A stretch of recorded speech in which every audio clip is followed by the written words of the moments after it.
What's going on, guys? It's Greg here, aka NYPrepper. It is Friday, December 8th, 2023, and I have some breaking news to share with you guys.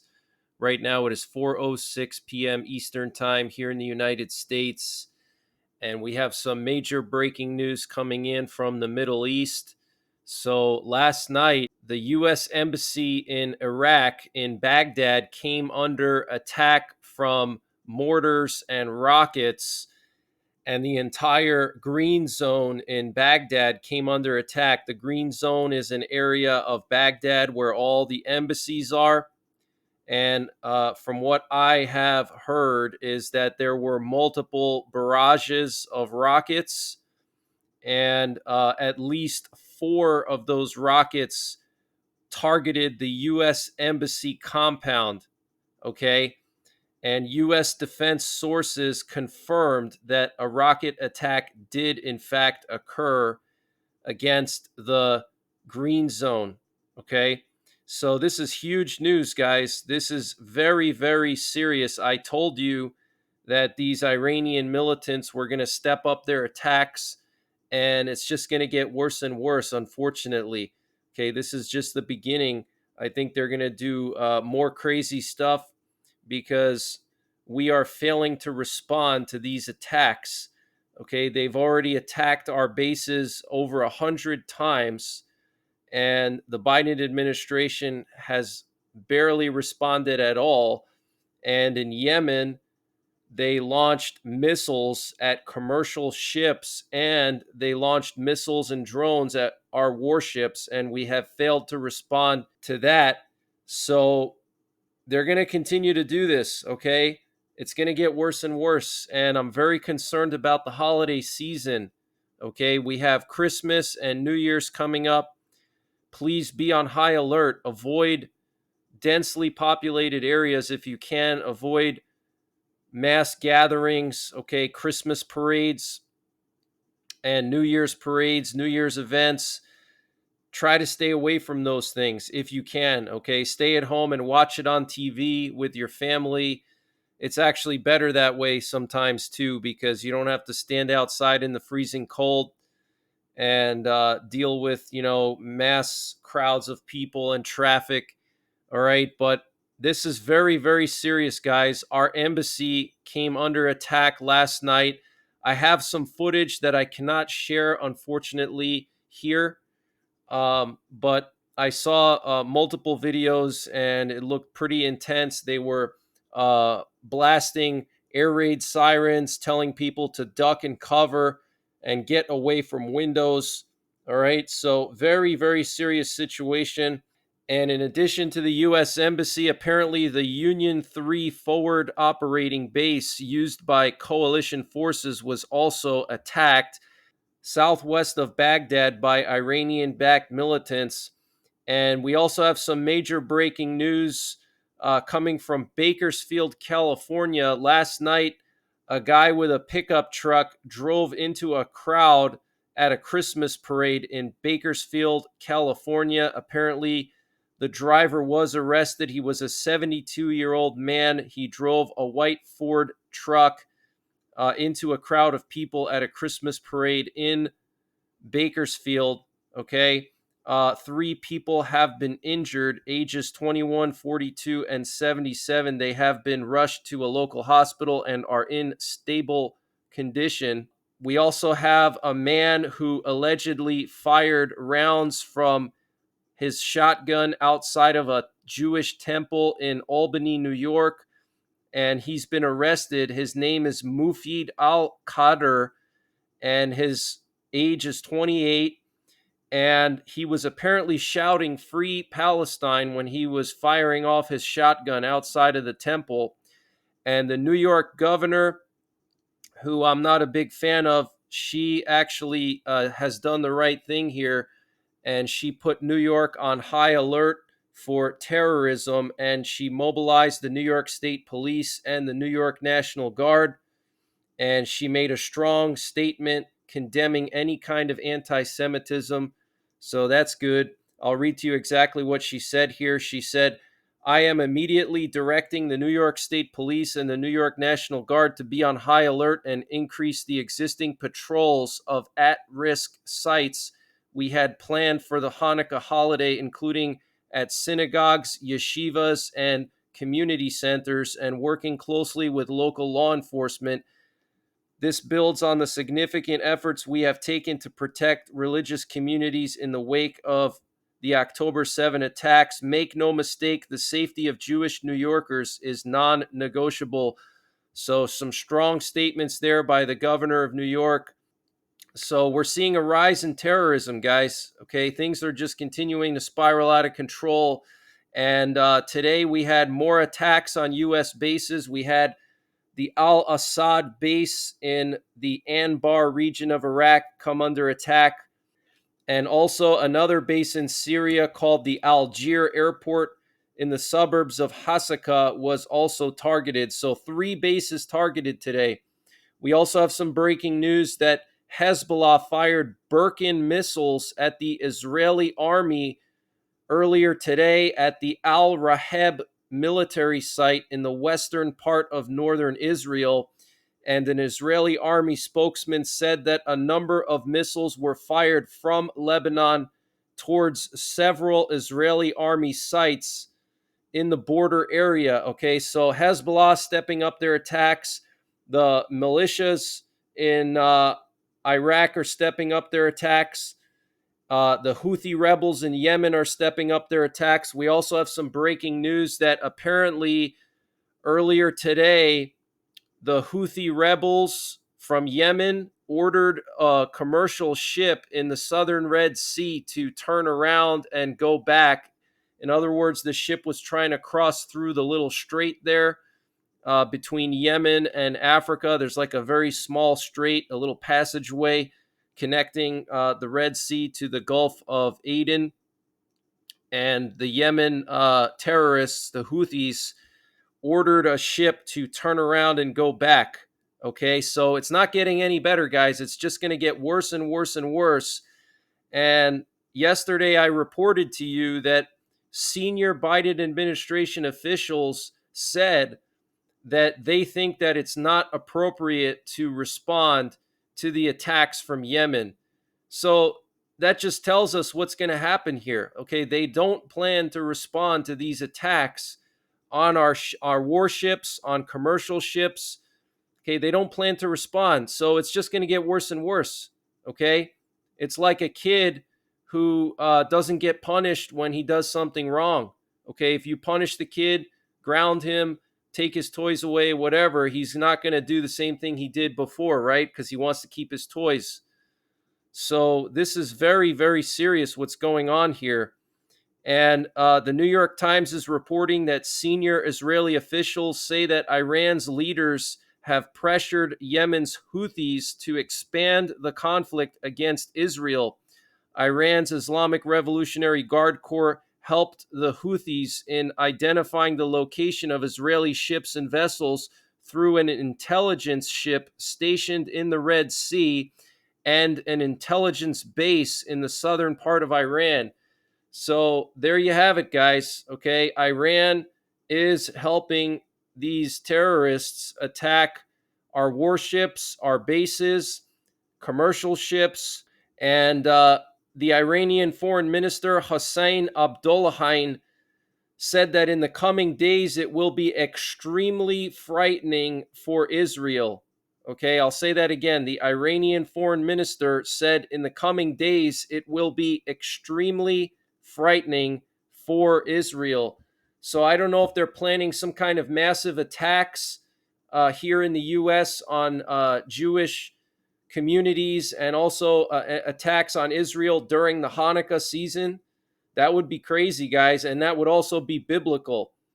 And the president of Venezuela, Nicolas Maduro, announced yesterday that he has approved a housing project in the Essequibo region of Guyana, which was recently annexed by Venezuela. And the housing project is going to consist of over 120 homes for Venezuelan workers in the region. Okay, so this is crazy, guys. So I want to just show you guys some flight paths. Last night we had a B-52 fly over upstate New York, which is pretty rare. And what's interesting is it actually turned off its transponder when it flew over Tennessee, Kentucky, and West Virginia. Look at this. Basically, from Memphis all the way up to like northern West Virginia, it was flying with its transponder turned off. Okay, that is very unusual. And this update was sponsored by My Patriot Supply. Guys, they have brought back their 25% discount on their 3-month emergency food supply. And to get the discount, you have to use the link preparewith.nyprepper.com. And the link is in the description below this video.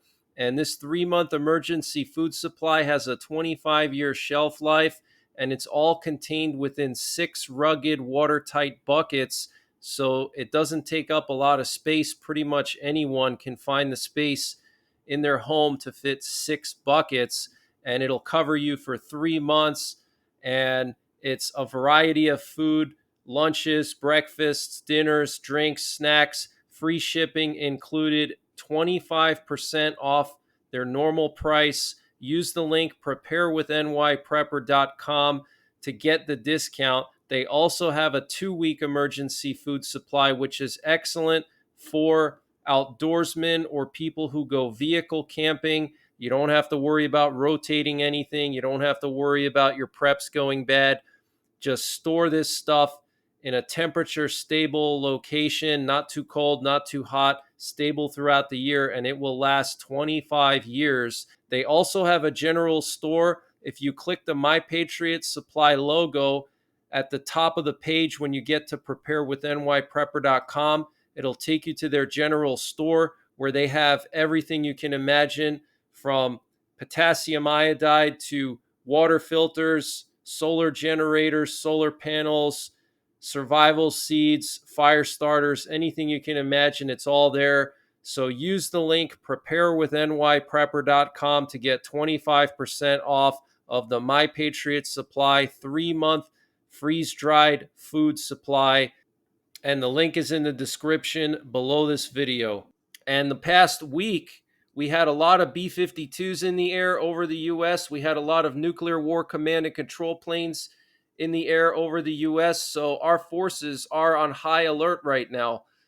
And here you can see the B-52 flying over upstate New York near Star Lake. I've actually been to this area many times. I have some friends that live in this area. It's a beautiful area. This is in the northwestern part of the Adirondack Mountains in New York.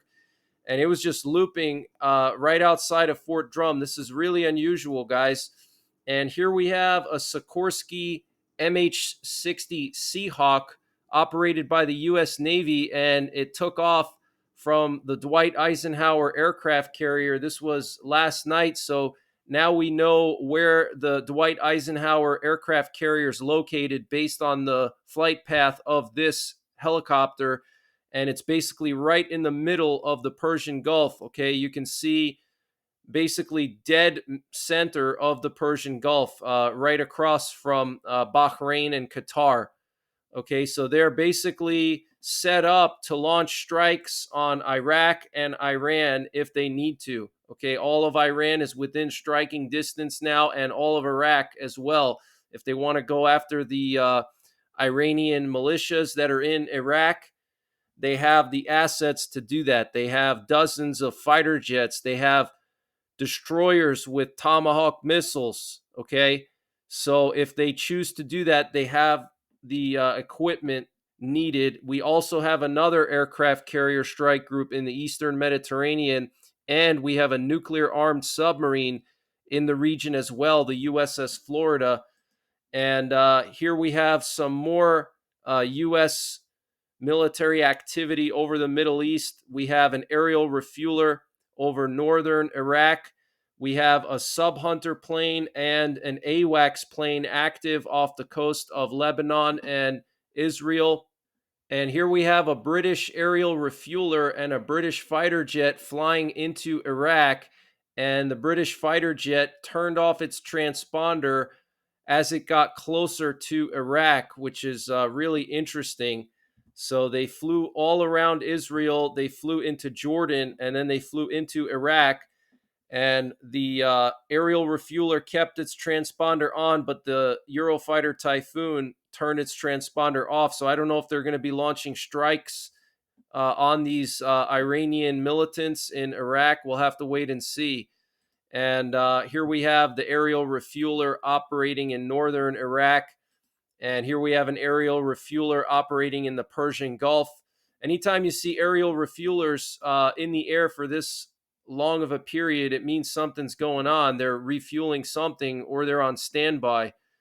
And here we have some reconnaissance activity over Poland last night. And this morning, we had a U.S. RC 135 rivet joint reconnaissance plane patrolling around Kaliningrad and also patrolling the Belarus Poland border. And also, a Swedish reconnaissance plane was also active in Poland as well. So, NATO is definitely very concerned about Russia and Belarus. They're continuing to monitor this area. And in my opinion, I think if the next move that Russia is going to make is they're going to probably go after one of these countries in the Baltic region, either Finland, Estonia, Latvia, Lithuania, or Poland. Putin threatened Latvia a few days back because Latvia was adopting a lot of anti-Russian laws. And he threatened Latvia and said that if Latvia continues, then they're going to face repercussions. So it's possible Russia may invade Estonia and Latvia. Estonia has been putting up anti-tank obstacles in Narva. So, the Polish military is on high alert right now. Russian troops are in western Belarus, right on the border of Poland and Lithuania. And they do have tactical nuclear weapons in Belarus and in Kaliningrad. So things could get pretty ugly in this part of the world. And here we have a NATO AWACS plane also patrolling northern Poland, flying along the border with Russia here. Okay, so lots of NATO reconnaissance in Poland. And Putin met with the president of Iran in Moscow. And I want to read to you what he said. He said, "Our relations are developing very well. Please convey my best wishes to the Ayatollah Khamenei."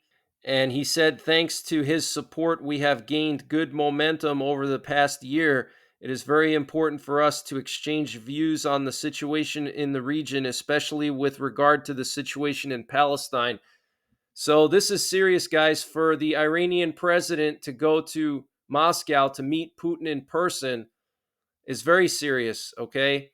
Maybe there's going to be some kind of attack. Maybe Iran is going to attack Israel and they want Russia's support. Maybe there's going to be some kind of escalation there. I don't know, but this is very unusual. And we have the foreign ministry of Russia threatening Poland, Slovakia, and Romania, saying that if they provide fighter jets to Ukraine, that they could potentially be targeted. And she mentions here that the reason why is because a lot of the airfields in Ukraine have been destroyed by Russian missiles. And so she figures that if Ukraine is going to be using any Western fighter jets, then they're going to have to take off from NATO bases to carry out their sorties. And she specifically mentions Poland, Slovakia, and Romania. Also, the foreign minister of Russia, Sergei Lavrov, made a chilling statement about Moldova, saying that Moldova is basically next in line. So things are escalating, guys. It's only going to get worse. I do see an escalation coming in Eastern Europe again. I see something happening between Venezuela and Guyana. North Korea and South Korea have basically moved all their troops to the DMZ, and they're getting ready for a showdown. Then we have the situation with Israel, which is ongoing and continuing to escalate. Terrorism here in the homeland. We have to be on high alert. So I'll be back later on tonight with a live broadcast, a live update. So make sure you tune in at 8 p.m. Eastern Time for my live update. Lots of news to go through. So I'll see you guys then. And until then, take care. God bless. And don't forget the 3 Ps: prepare, practice, and persevere.